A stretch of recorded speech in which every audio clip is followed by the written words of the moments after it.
Welcome to Moving Forward, sponsored by MPW Mocklink TV and Mocklink Internet, online at mpw.org. Each weekday morning, our local talk segment brings you the people who are helping move our community forward. Let's start the show. Good morning, AM 860 and FM 95.1 KWPC. I'm Jordan Davis. Thanks for joining us for Moving Forward this morning.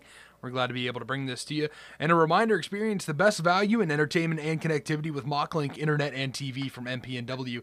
New subscribers save big on TV or internet and even more when you take both. Learn more at mpw.org. Joining me in the studio for Moving Forward this morning, Coach Eric Johnson and Shane Mundine from the Riverhawks here in Muscatine. How are you guys this morning? Doing all right, sir. Good. How you doing? We're doing great, and we're really glad to have you here in the studios. Congratulations. You guys are the MA8FL champions for the year 2018. Congratulations. Thanks, sir. Thank you. Thank you. And so what I really want to know what it's taken to get to that point, and tell us a little bit about your league. The 8-man league, we play high school rules predominantly. I think we have a paragraph of amended rules that try to follow NFL guidelines. How many teams are in that league? There's 11 teams in the league this season. 11 teams in the league, and we travel as far as Hannibal, Missouri on away games. I went to school down there. Did you really? Yeah. What's the team down there? Hannibal Falcons. Falcons, that's right. I love playing against them. They're a very good team. They've actually won, I think, 2 of the 3 last championships in the last 5 years. Yeah. So, or the last, 2 of the 3. But then we get the Burlington Express. River Valley Vipers, the Peoria Punishers, the Midwest Hawks, who are also out of Peoria as well. The Sangamon County Seminoles, who actually played in the championship this year and beat them. There's the Effingham Storm, I believe. There's like 5 other teams. I can't name them all off the top of my head. But so you guys are traveling all over the place to compete. Sir. So is it a week? It's a weekly basis. You play like every Friday night. No, every Sunday. Every Sunday. Kick off at Every 2 p.m. No kidding. Yeah, so it's a nice. We get done somewhere between 5 and 5:30. You're home nice and early. Everybody can rest up and medicate and get ready for work Mondays. Yeah, that's great. So you guys, a lot of you guys probably you work on top of what you're doing. So what is that? What's it look like to work and be on this team? It's a grind. So we have to. Like, it's time management where you got to figure out how you're going to work, play football, get some rest, have your family time still in there, and at the same time be able to compete on a high level. That's just, I can imagine that can be a struggle, like you said, a grind. The biggest struggle is a lot of times practice, getting guys together, getting good numbers together to try and execute and get better at your craft and be prepared to go into Sunday for a game. So sometimes that can be with work schedules and travel for some guys. It can be difficult to get everybody there. Now you mentioned it's an 8-man team. So what are all the positions, I guess, because how many are normally on a field for the NFL at one time? The NFL at one time, offense and defense, you have 22 guys. We got 16. So 16. We're missing 3 guys on each side of the ball. On offense, you're missing 2 offensive tackles and another skill player.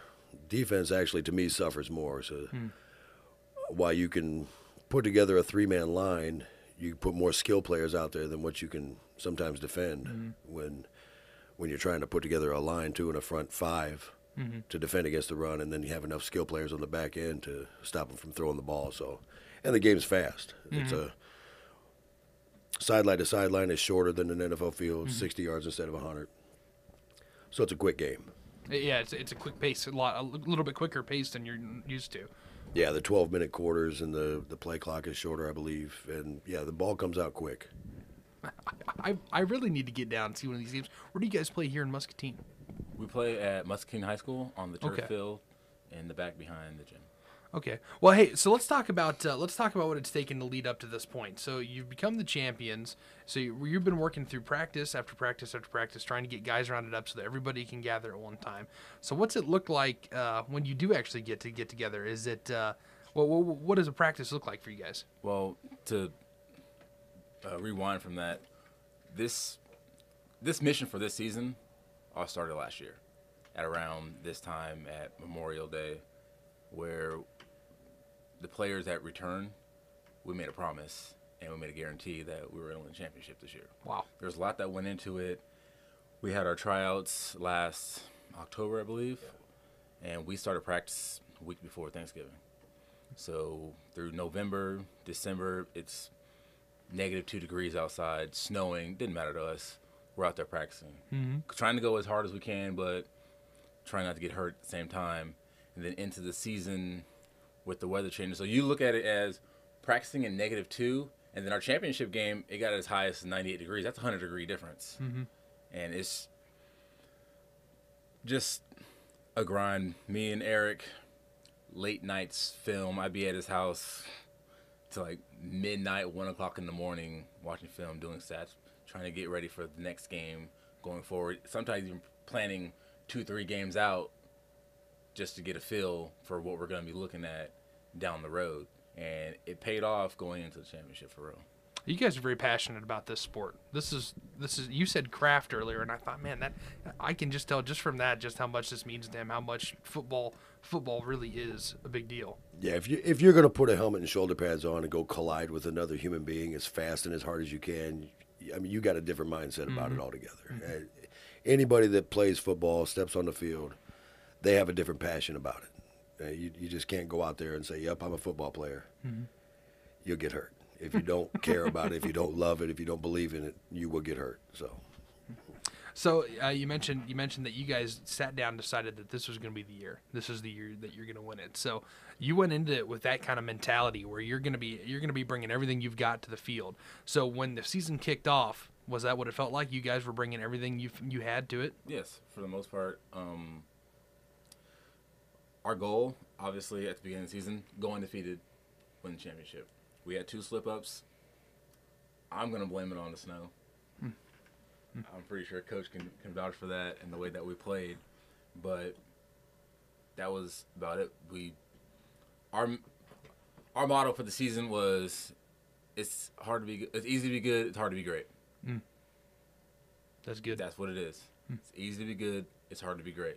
So two slip-ups. So how many games did you play total? Do you play each team once, or is it several times? Played every team once, but then in the playoffs, we actually had an opportunity in the conference final and the championship game to avenge both our losses. Oh, great. So we beat the Hannibal Falcons, who beat us in week 2, and we came back and beat SES in the championship, who beat us a little earlier in the season, halfway through, I think, week 4 or 5. Something like that. It's awesome. Nice to get that little bit of revenge at the end of the season. Yeah, we had a 8-game regular season. We went 6-2, and then we went undefeated through the playoffs and the championship, obviously. That's incredible. Congratulations, you guys. It seems like you guys put a lot of effort into this.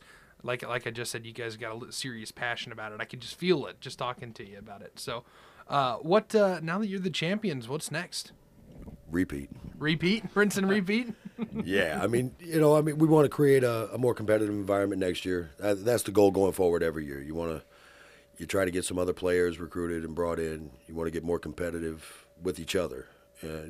Iron sharpens iron, that whole mentality. The more hard you can compete and push each other in practice, the easier game day is.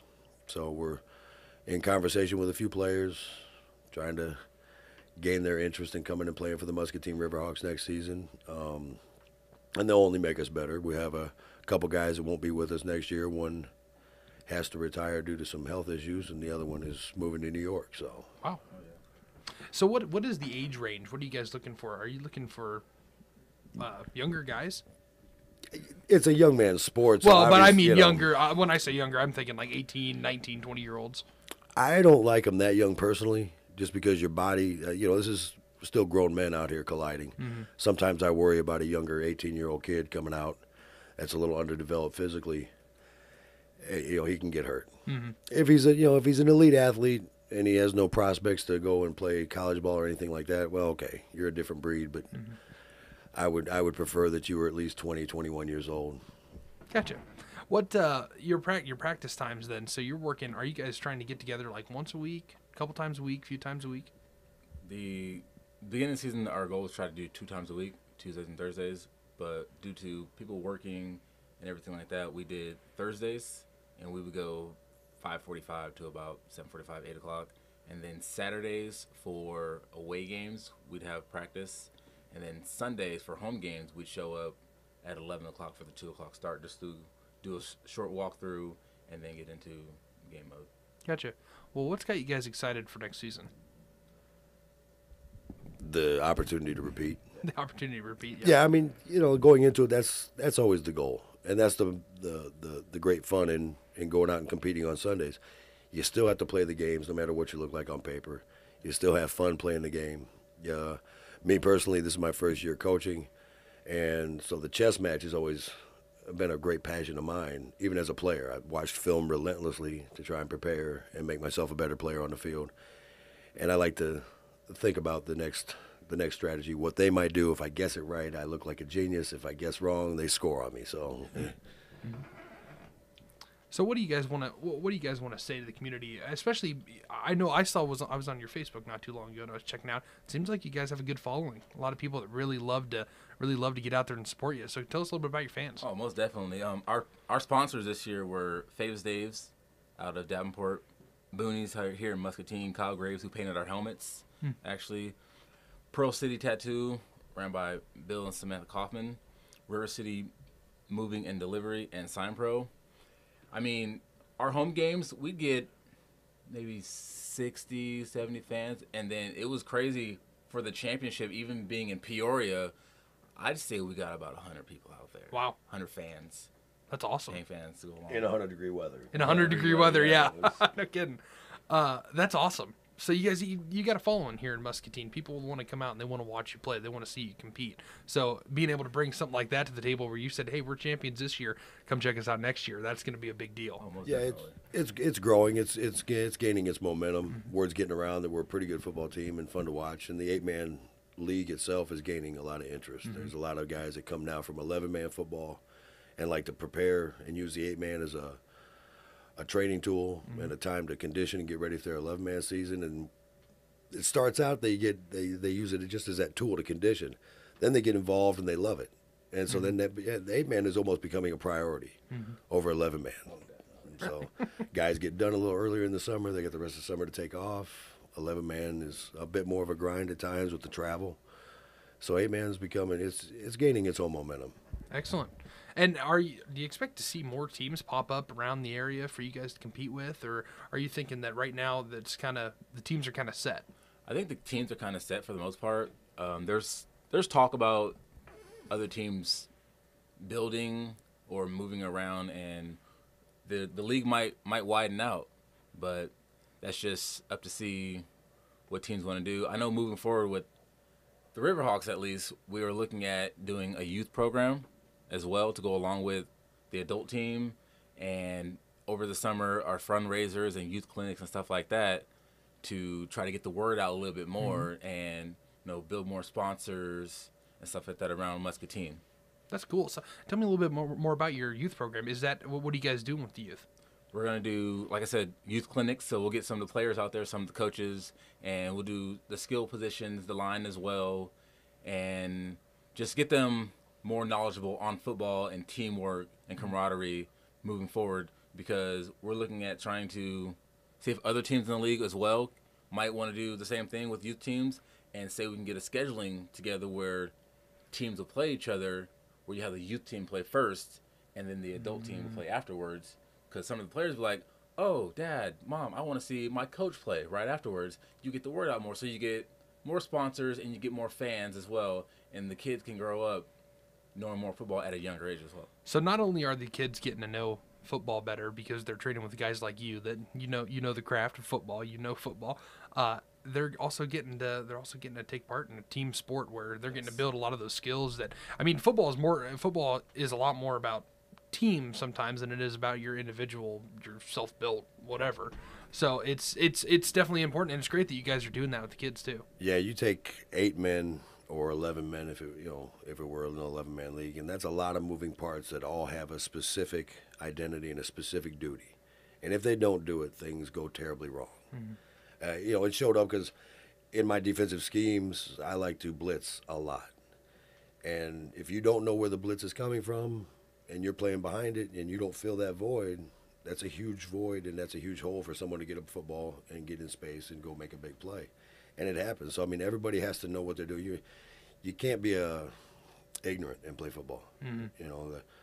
The dumb jock theory is just not applicable ever with the game of football. And You have to be very intelligent. You have to play with your eyes and a tremendous amount of awareness, because there's things flying at you from every angle, and they're coming to hurt you. So, and you got to be part of the team. You can't be a one man trank. If you're a one man wrecking crew and do things on your own, we will lose just based off of your selfish play. Team over self. Absolutely. That's what it comes down to. Absolutely, and it's important, like you said, for the kids to be learning that too. So that's a lot of important things. Well, I'm pretty excited. I'm really glad that I know now that you guys are going to be out and playing. I'm hoping to be able to catch a couple of the games for myself coming up next season. When do you start? If the season starts at the same time it did this year, our first game should be looking at March 3rd, 2019, and it'll be the first game of the season, first home game, looking to raise that banner for the 2018 champions. And excellent. It'll be the road to the championship once again for Muscatine Riverhawks. Great.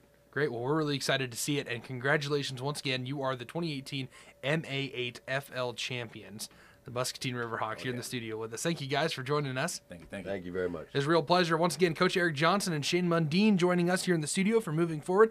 One more time, MachLink Internet and TV are the best value in entertainment and connectivity, and getting better with world-class fiber. Subscribe now, and you'll get fiber when it comes to your neighborhood. Learn more at mpw.org. This has been Moving Forward. I'm Jordan Davis. You're on the voiceofmuscatine.com. We'd like to thank MPW Digital TV and MachLink Internet, the local providers, for sponsoring Moving Forward on KWPC AM 860, FM 95.1, the voice of Muscatine. If you have a suggestion for a guest, we'd like to hear from you. Call our business line at 263-2442 or click mail at voiceofmuscatine.com. It's Moving Forward, weekdays at 8:15. When my hair gets all long and scraggly,